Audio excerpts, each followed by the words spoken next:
এই দেখ, ভালো করে দেখ।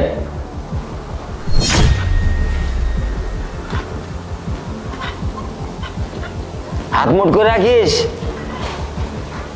এই দেখ তোর 1000 টাকা, বাবা, দেখতে পারছিস? বাবা আপনি তো অসাধ্য সাধন করে ফেলছেন বাবা। এই বৎস, তুই আমার কাছে কিসের জন্য এসেছিস? বাবা আমি শুনলাম আপনি নাকি টাকা ডবল করে দেন, সেজন্য আমি আপনার কাছে আসছিলাম বাবা। এই বৎস, তুই তো পুলিশের লোক, তোকে করে তো আমার বিশ্বাস হচ্ছে না।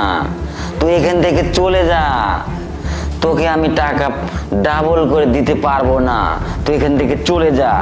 বাবা, বাবা আমি আপনার পায়ে ধরি বাবা, আমি অনেক জায়গায় শুনছি বাবা আপনি টাকা ডাবল করে দেন বাবা, আমাকে আপনি নিরাশ করবেন না, আপনি আমার শেষ ভরসা বাবা। এই থাম তুই, তোর কথা আমি রাখবো। তুই অনেক অনুরোধ করতেছিস, তোর কথা আমি রাখবো।